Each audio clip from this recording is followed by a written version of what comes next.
नमस्कार। जनता पॉलिटिक्स में एक बार फिर आप सबका स्वागत है। बॉलीवुड आजकल अपनी करतूतों की वजह से सबके निशाने पर है। निसंदेह हिंदू विरोधी कंटेंट और अरब देशों की फंडिंग ने उसे उर्दू वुड बना दिया है। लेकिन आज हम बात करेंगे उन चंद गीतकारों की जिन्होंने कभी बॉलीवुड को हिंदी वुड बनाया था, और वो दौर, वो गीत आज भी अजर अमर है। बॉलीवुड में हिंदी की शुद्धता दिनों दिन गिरती जा रही है, यह तो सबने देखा होगा। विगत दिनों देवडी, उड़ान और डेली बेली जैसी फिल्मों के गीत लिखने वाले अमिताभ भट्टाचार्य ने बीबीसी को एक इंटरव्यू दिया। उस इंटरव्यू में उन्होंने कहा कि आज हिंदुस्तान में जो ज़ुबान बोली जाती है उसमें सबसे कम प्रतिशत हिंदी का है। 70% अंग्रेज़ी है, 20% उर्दू है और बाकी बचे 10% में हिंदी, पंजाबी, मराठी, हरियाणवी आदि भाषाएं हैं। उनका कहना था कि सिनेमा तो समाज का दर्पण होता है। जब असल ज़िंदगी में ही हिंदी शब्दों का इतना कम प्रयोग होता है तो फिल्मों में भी तो भाषा की मिलावट होगी, और फिर गीत तो फिल्म के किरदार के हिसाब से ही लिखने होते हैं। तो इन्होंने जो बात कही उसमें 3 बातें बहुत ध्यान देने वाली हैं। पहला, नंबर 1 कि 1 नंबर पे अंग्रेज़ी 70%, 2 नंबर पे उर्दू 20% और तीसरे नंबर पर सारी क्षेत्रीय भाषाओं के साथ हिंदी। तो क्या सचमुच हिंदी की यही दुर्दशा है? ये किस समाज को देखते हैं जहाँ 70% अंग्रेज़ी है? हम जिस समाज में रहते हैं वहाँ तो 70% हिंदी है और 30% में बाकी भाषाएं हैं। दूसरी बात, इन्होंने कहा कि सिनेमा तो समाज का दर्पण होता है, तो इन्हें वो समाज कहाँ दिखता है जो इनके फिल्मों में दिखाया जाता है। इन्हें हिंदू घृणा, नग्नता, गाली गलौज, देवी देवताओं का अपमान, सिर्फ और सिर्फ अच्छे अच्छे मुसलमान समाज में इनको कहाँ दिखते हैं? उस समाज का पता भी तो जरा ये हम लोगों को बता दें। तीसरी बात कि इन्होंने कही कि मतलब किरदार के हिसाब से गाने लिखे जाते हैं। तो किरदार कौन तय करता है? आप वही किरदार लेंगे जिसमें अली मौला का गाना फिट हो तो कोई क्या कर सकता है? और उस स्थिति को क्या कहेंगे जब हीरो हीरोइन दोनों हिंदू हैं, लेकिन जब वो परेशान होते हैं या किसी दिक्कत में पड़ते हैं तो बैकग्राउंड में सूफी कव्वाली बजने लगती है। यहाँ कौन सा किरदार है? किसके लिए ये गीत लिखा गया था? फिलहाल अमिताभ भट्टाचार्य जैसे लोग बॉलीवुड की मानसिकता का बिल्कुल सटीक उदाहरण है। अब समाज इन्हें आईना दिखा रहा है तो शायद इन्हें अपनी बदसूरती दिखने लगी होगी, ये उम्मीद है। फिल्मों में 1940 से 1970 तक का जो समय है वह स्वर्णिम गीतों का युग कहा जाता है। आज भी अधिकांश लोग उसी दौर के गीतों को पसंद करते हैं और गुनगुनाते हैं, जबकि इस दौर में भी उर्दू शायरों का बॉलीवुड पर बोलबाला था।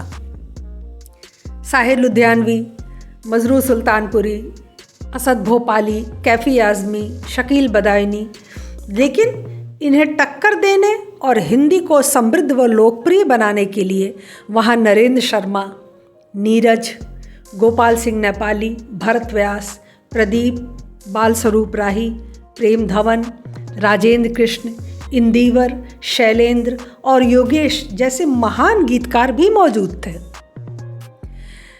आपको इनमें से बहुत से नाम अनजाने लग रहे होंगे, क्योंकि बॉलीवुड ने कभी इन गीतकारों को उतना मान सम्मान दिया ही नहीं।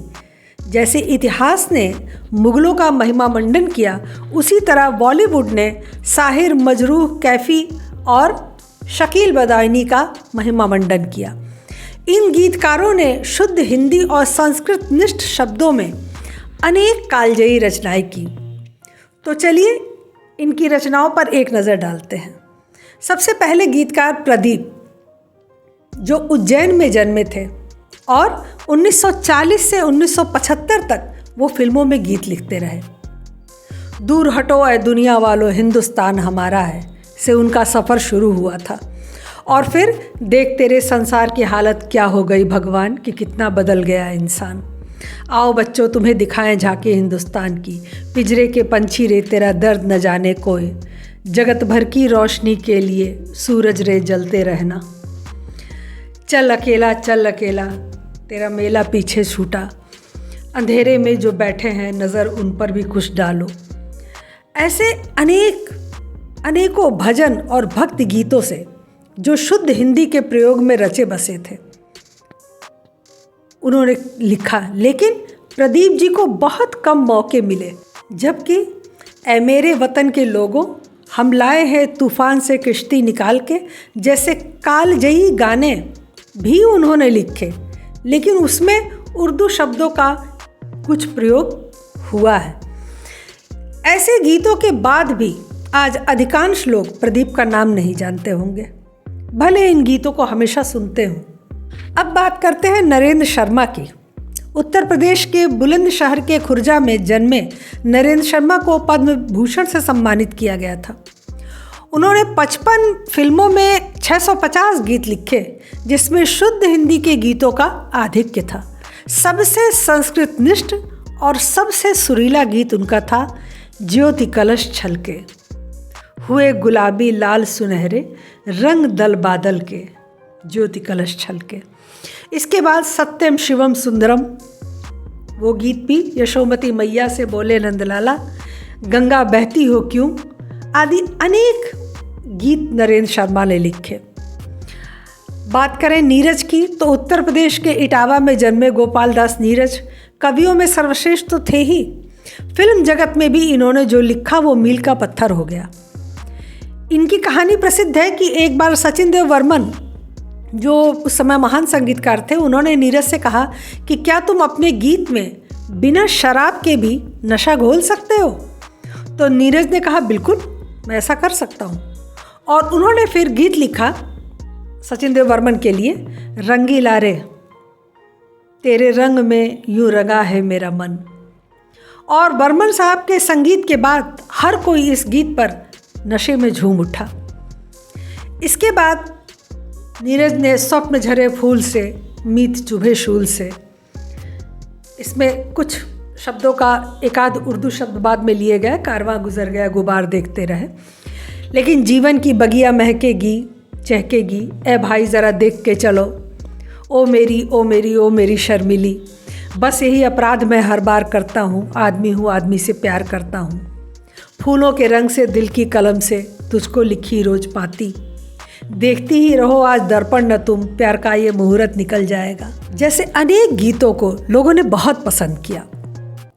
अगले महान गीतकार थे राजेंद्र कृष्ण, जिनका जन्म जलालपुर में हुआ था, जो आज पाकिस्तान में है। उनका पहला चर्चित गीत था चुप चुप खड़े हो जरूर कोई बात है। फिर अनेक बेमिसाल गीत आए, पल पल दिल के पास तुम रहती हो, आंसू समझ के क्यों मुझे आँख से तुमने गिरा दिया, मन डोले मेरा तन डोले, मेरी वीणा तुम बिन रोए सजना, ये हवा ये रात ये चांदनी, एक चतुर नार करके सिंगार, सुख के सब साथी दुख में न कोई, चल उड़ जा रे पंछी कि अब ये देश हुआ बेगाना, तुम ही मेरे मंदिर तुम ही मेरी पूजा, तुम ही देवता हो, इतना मुझसे तू प्यार बढ़ा कि मैं एक बादल आवारा, ऐ दिल मुझे बता दे तू किस पे आ गया है, शाम ढले खिड़की तले तुम सीटी बजाना छोड़ दो, कौन आया मेरे मन के द्वारे पायल की झनकार लिए, इस भरी दुनिया में रंग दिल की धड़कन भी लाती तो होगी, जादूगर तेरे नैना मेरे सामने वाली खिड़की में, हमसे आया न गया तुमसे बुलाया न गया, कौन आया मेरे मन के द्वारे पायल की झनकार लिए, तुम ही हो माता पिता तुम ही हो, जहाँ डाल डाल पर सोने की चिड़िया करती हैं बसेरा। सोचिए कि ऐसे महान गीतकारों को क्या वो स्थान मिला, वो नाम मिला जो उन्हें मिलना चाहिए था। ऐसे ही बीकानेर में जन्मे भरत व्यास ने शुद्ध हिंदी गीतों को ऐसा पिरोया कि लोग उसे भूल न सके। ज्योति से ज्योति जगाते चलो, प्रेम की गंगा बहाते चलो, आ लौट के आजा मेरे मीत, जरा सामने तो आओ छलिए, छुप छुप छलने में क्या राज है, निर्बल से लड़ाई बलवान की, ये कहानी है दिए की और तूफान की, आ लौट के आजा मेरे मीत, तेरे सुर और मेरे गीत, तू छुपी है कहाँ मैं तड़पता यहाँ, सारंगा तेरी याद में नैन हुए बेचैन, तुम गगन के चंद्रमा हो, मैं धरा की धूल हूँ। ये कौन चित्रकार है, ये कौन चित्रकार, आधा है चंद्रमा रात आधी, रह न जाए तेरी मेरी बात आधी।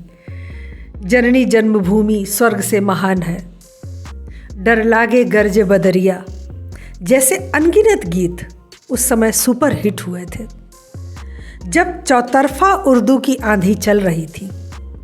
ऐसे ही एक महानतम व्यक्तित्व थे शैलेंद्र।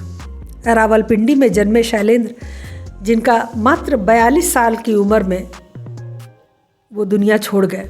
उन्हें हिंदी सिनेमा का रैदास कहा जाता था।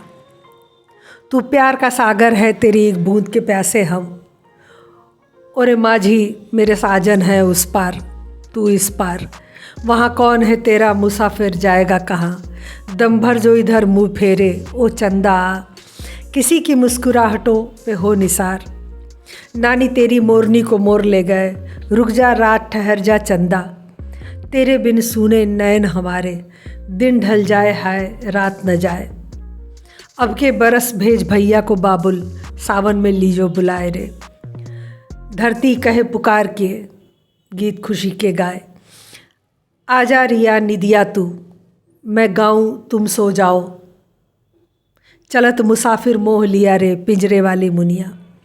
ऐसे ही एक अन्य गीतकार थे सलील चौधरी, जो कि बहुत नायाब थे।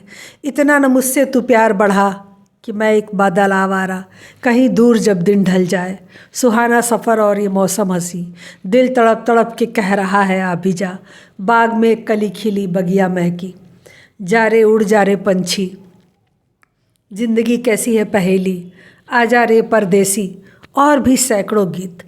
इतने हजारों लाखों गीत हैं जिन्हें बताने के लिए बहुत लंबा समय चाहिए, लेकिन इन गीतकारों का असर क्या हुआ यह बहुत महत्वपूर्ण है।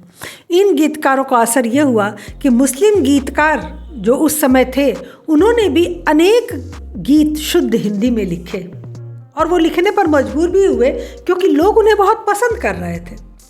दरअसल उर्दू तो अलग से कोई भाषा है ही नहीं, जैसा सब जानते हैं। यह अरबी और फारसी और हिंदी की खिचड़ी है, और अरबी फारसी के कुछ शब्द किसी गीत में प्रयोग किए जाते हैं, क्योंकि पूरी अरबी फारसी तो मुस्लिमों की भी समझ के बाहर है। शायद आपको वो गाना, गुलामी फिल्म का वो गाना याद हो कि जिहाल मस्किन मुकुन बरंजिश बेहाल हिजरा बेचारा दिल है, सिर के ऊपर से निकल जाए शब्द, किसी के समझ में ना आने वाला। इसलिए बिना हिंदी के उर्दू एक कदम नहीं चल सकती थी, लेकिन शुद्ध संस्कृत निष्ठ शब्द ये गायब हो गए। अब साल में 1 या 2 गीत कहीं शुद्ध लिखे जाते हैं, वो भी ऐतिहासिक फिल्मों में। जब कोई ऐसी फिल्म बनती है तब उसमें लिखना मजबूरी हो जाती है। 1970 के बाद जब धीरे धीरे बॉलीवुड का इस्लामीकरण शुरू हुआ, तो गीतों में अल्लाह, अली, मौला और सूफ़ी कव्वाली का दौर शुरू हुआ, क्योंकि गंगा जमनी तहजीब के हिसाब से फिल्म में मुस्लिम किरदार ज़रूरी हो गया, और फिर अपने आप इस नैरेटिव को जगह मिल गई कि जब मुस्लिम किरदार है तो गीत उस ढंग के लिखे ही जाएंगे। और इन सब का असर हमारी युवा पीढ़ियों पर पड़ा, जो आज न ढंग की हिंदी बोल सकती है न लिख सकती है।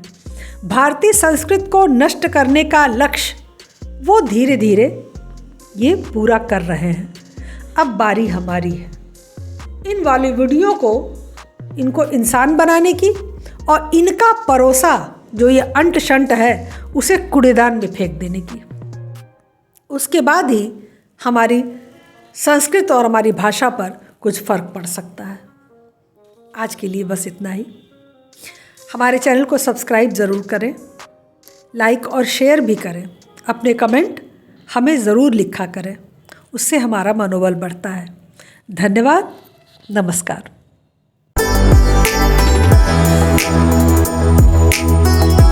Thank you.